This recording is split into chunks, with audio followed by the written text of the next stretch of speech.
Le doy la bienvenida a su podcast En Voz de la Justicia. Lo invito a que se quede, porque el día de hoy tenemos un tema muy especial que hemos preparado justamente para usted, además de que es un tema muy interesante y determinante en los juicios, la importancia de las pruebas en los procedimientos mercantiles, todo lo que usted debe saber al respecto. Quédese, porque se va a poner bueno. Esto es En Voz de la Justicia. Comenzamos. Algunos estudiosos sostienen que el derecho es indefinible. Sin embargo, en el lenguaje común, usamos esta palabra para indicar aquello que es recto, confiable. En Voz de la Justicia es un podcast derecho, recto, confiable, en el que especialistas analizan en un lenguaje claro, sencillo y directo los temas jurídicos más importantes, las dudas más comunes y la forma en que las leyes son aplicadas por nuestro sistema de justicia. En Voz de la Justicia es una producción original del Poder Judicial del Estado de Aguascalientes. Estamos de vuelta en este podcast En Voz de la Justicia, un espacio creado por el Poder Judicial del Estado de Aguascalientes, donde las dudas en materia jurídica dejan de ser complicadas y se vuelven ágiles, sencillas, directas al ser respondidas por nuestros expertos en las diferentes materias y por supuesto además fáciles de entender. Me da mucho gusto saludarle, usted ya lo sabe, mi nombre es Jacobo Orenday y antes de empezar quiero recordarle los medios a través de los cuales estaremos transmitiendo este podcast que además se ha colocado de una manera, pues ¿qué le digo yo? Excelente en el gusto de todos ustedes. Así que desde aquí le agradecemos mucho a usted que nos escucha, nos ve, nos sintoniza. Estamos transmitiendo a través de Facebook como Poder Judicial del Estado de Aguascalientes. Estamos haciendo también lo propio a través de Instagram como @Poder Judicial AGS. También estamos dados de alta en X, antes Twitter, como P Judicial AGS. Y tenemos también, por si esto fuera poco, nuestro canal de YouTube, donde usted puede encontrar todo el histórico de En Voz de la Justicia. Usted nos encuentra como Poder Judicial de Aguascalientes y adicionalmente en esta plataforma de audio que muchas personas, y seguro usted también ya conoce, se llama Spotify y allí nos busca como En Voz de la Justicia y puede encontrar desde el episodio 1 hasta el episodio actual. Así que ya lo sabe, por donde sea que usted prefiera estar al tanto de la información en las plataformas, en las redes, ahí está En Voz de la Justicia. Le invito además a que comparta este episodio con todas aquellas personas que usted considere, que usted sepa que este tema le puede ser de especial interés, porque justamente ahí radica el valor agregado de esta emisión. Y bueno, tras agradecerle a usted que siga formando parte de esta gran comunidad que juntos hemos construido, le platico que el día de hoy nos acompaña el maestro Juan Sergio Villalobos Cárdenas, juez primero de lo mercantil en el estado y además experto en el tema que vamos a abordar el día de hoy. Maestro, ¿cómo está? Bienvenido. Jacobo, muy buenos días. Gracias por estar aquí con nosotros en Voz de la Justicia. Gracias a ti por la invitación. Bueno, pues sin más que decir, y yo no quisiera tampoco extenderme demasiado en el preámbulo, sino ir directo al contenido. Hablábamos justamente de la importancia de las pruebas en los juicios mercantiles. ¿Cómo debo demostrar ante el juez, maestro, mi versión de los hechos si fui yo demandado en un juicio ejecutivo mercantil?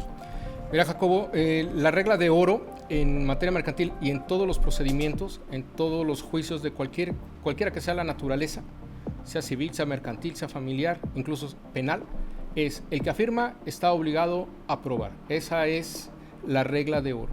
Si yo hago una manifestación, yo tengo que demostrar esa manifestación ante la autoridad, ya sea que juegue el papel de demandante o que juegue el papel de demandado.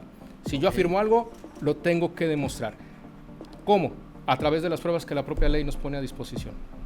Excelente, esto es muy interesante y partimos de esta premisa básica del derecho: quien afirma debe probar. Y creo que otra que a lo mejor podríamos sumar ahí, maestro, si usted no me dejará mentir, es que los hechos negativos pues no se deben probar. Es decir, yo no estaba ahí, yo no fui, yo no, a lo mejor en materia mercantil, yo no le presté o yo no recibí ese dinero.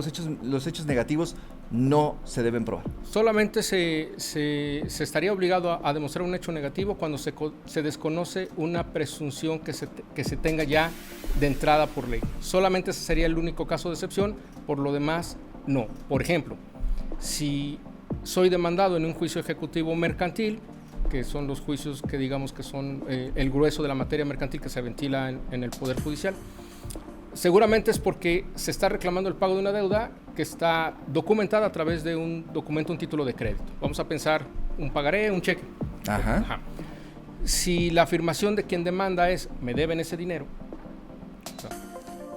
y el demandado dice, pues no lo debo porque ya lo pagué, porque no me obligué, esa afirmación es la que tiene que ser demostrada. Correcto, ¿verdad? es muy importante esta parte. Ahora, maestro, ¿qué tipo de pruebas son válidas en un juicio ejecutivo mercantil? Ahora, el Código de Comercio tiene un abanico de pruebas que pone a disposición de las personas para poder acreditar sus afirmaciones.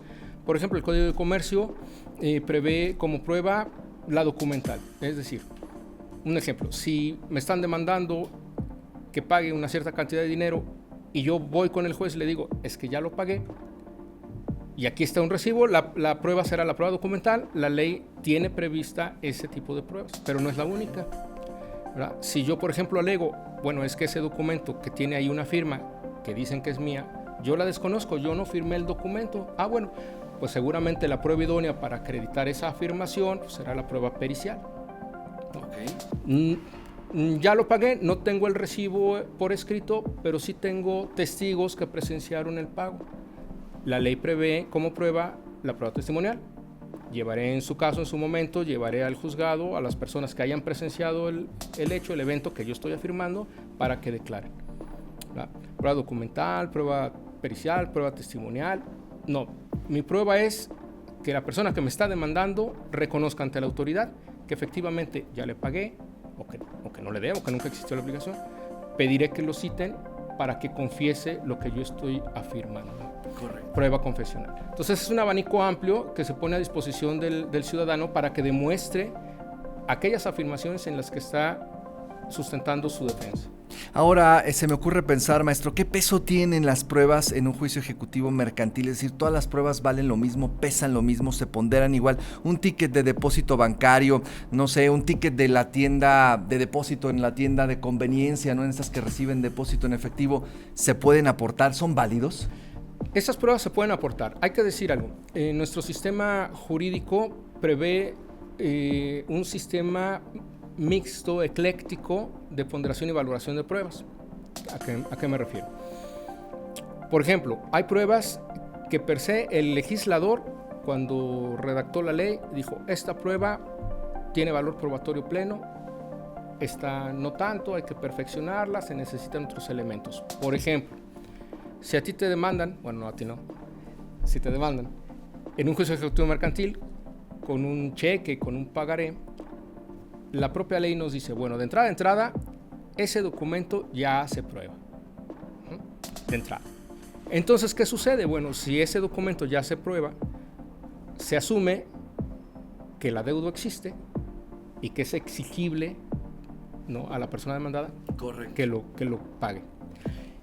El diseño del procedimiento entonces está en función de permitirle al demandado que aporte sus pruebas. Ahora, las pruebas que va aportando pesan lo mismo. Me preguntas, ¿se ponderan igual? No. ¿De qué depende? Por ejemplo, estas pruebas documentales a las que haces referencia, un ticket de depósito bancario o estos tickets que emiten las tiendas de conveniencia donde luego las personas van y hacen sus pagos, ¿no?, a cuentas que les dan y hacen sus pagos. Y que pagos. hay algunos del banco, maestro, que a veces hasta se borran. Se borran, ¿no? Y hay que tener cuidado, sí, porque en una de esas lo tienes y al otro día ya es un papel en blanco. Ya no lo tienes. Bueno, estos documentos se pueden ingresar al expediente, se pueden aportar en juicio, serán pruebas documentales, pero por sí mismas no demuestran completamente. Tienen un peso diferente, por ejemplo, al cheque o al pagaré con el que me están demandando. Tienen un peso un poquito inferior. Habrá que aportar otros elementos de prueba para corroborar el contenido que está ahí en esos recibos, en esos tickets. ¿Cómo qué? Pues a lo mejor un informe del banco. Oye, ¿sí recibiste ese depósito que viene ahí? ¿O a qué cuenta se fue ese dinero que está ahí reportado en el ticket? ¿Verdad? Y todo eso le va a permitir al juzgador ir armando el rompecabezas para poder determinar si efectivamente, en este ejemplo, se hizo el pago o no. Entonces, no todas las pruebas valen lo mismo. Y ojo, es bien importante porque a veces pensamos, cuando tenemos el problema jurídico encima, pensamos, ya le llevé al abogado el documento, ya está, yo ya hice mi parte, sí, pero lo que tenemos que tener en cuenta y en claro es que quizás esa prueba por sí sola no va a demostrar la afirmación. Entonces, es comprender un poquito la lógica del sistema jurídico, la lógica de los procedimientos, para no irnos nada más con la gente de que, bueno, pues yo ya le entregué el ticket que me dieron en el banco y yo ya acredité el pago. Cuidado, porque quizás esa prueba, ¿no?, que estoy entregándole al abogado para que la lleve al juzgado, no va a ser suficiente. La pregunta sería, ¿qué otras cosas puedo acercar al juzgado para que se pueda acreditar lo que estoy yo afirmando? Entonces me parece que sí, un poquito la ciudadanía sí tiene que comprender cómo funciona, cuál es el mecanismo, cuáles son las rutas para acreditar, porque no cualquier prueba demuestra por sí misma.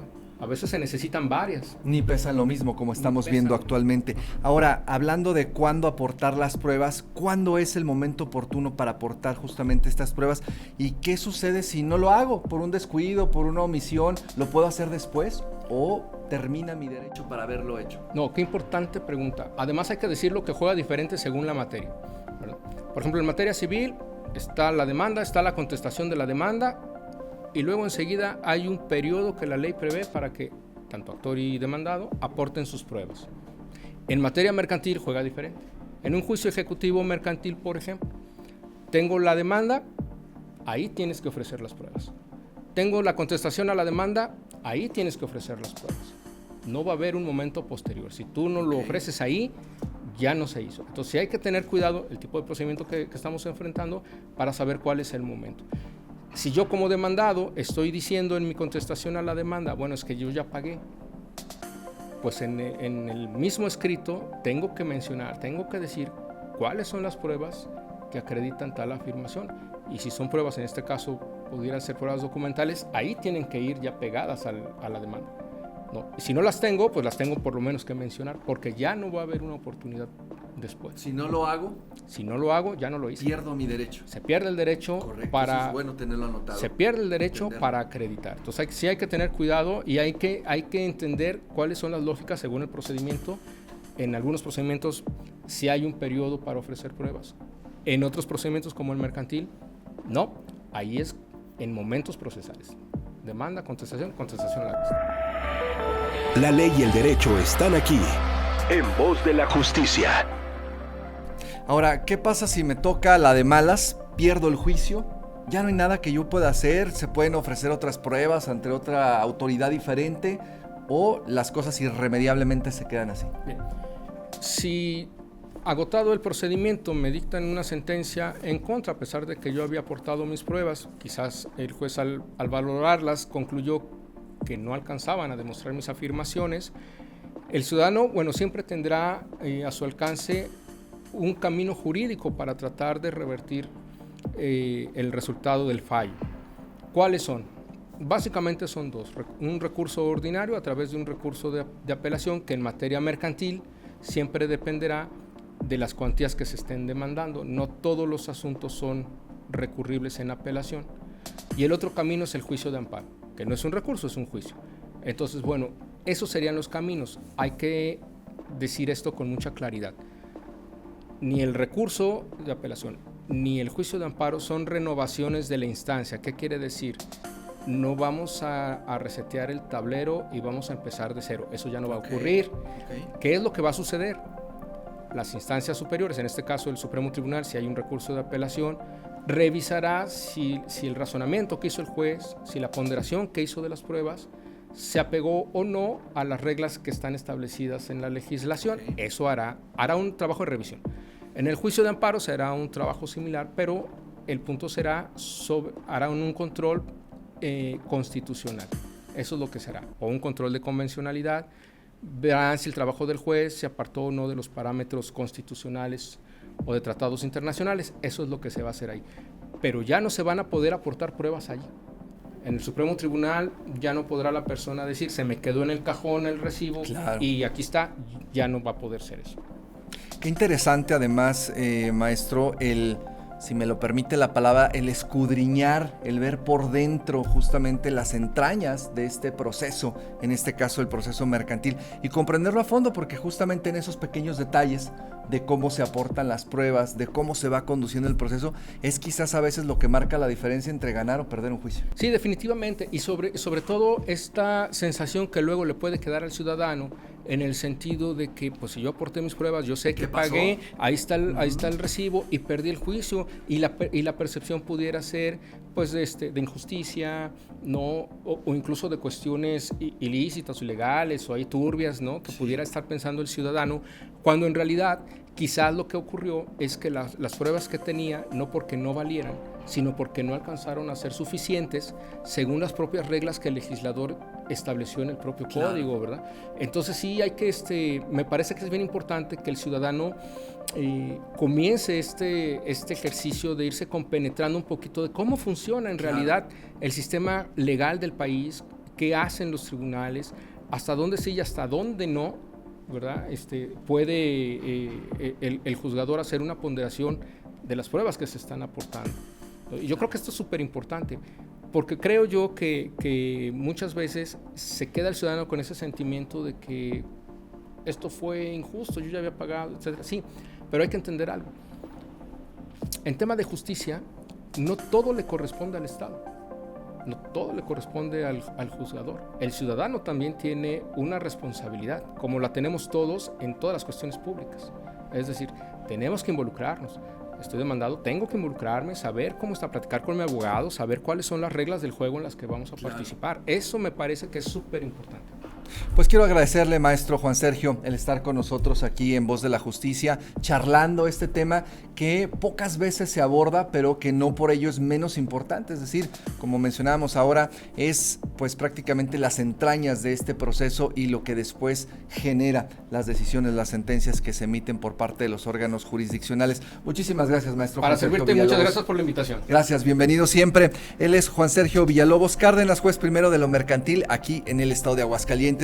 Y yo, antes de despedirme, quiero recordarle que seguimos recibiendo sus sugerencias de temas, de preguntas, de contenidos, de invitados a través de nuestro correo electrónico que tenemos habilitado al respecto, comunicacionsocial@poderjudicialags.gov.mx, o bien hágalo a la fácil en la caja de comentarios de la red social en la que usted nos esté sintonizando. Deje ahí sus anotaciones, deje ahí sus apuntes, deje ahí sus comentarios. Recuerde que este programa se hace en dos vías, no solo lo que se propone de aquí hacia allá, sino también lo que usted nos hace conocer a nosotros. Este podcast, recuérdelo, se enriquece con sus comentarios, así que no deje de participar, de interactuar, de formar parte de este episodio, sea donde sea que usted nos vea. Esta mañana quiero agradecer en los controles técnicos a Iván, a Ruth, a Israel, a Itzel y a Christopher. Mi nombre es Jacobo Arenday y yo los saludo con mucho gusto, ya lo sabe, en la próxima emisión de En Voz de la Justicia. Escuchas En Voz de la Justicia, un podcast derecho.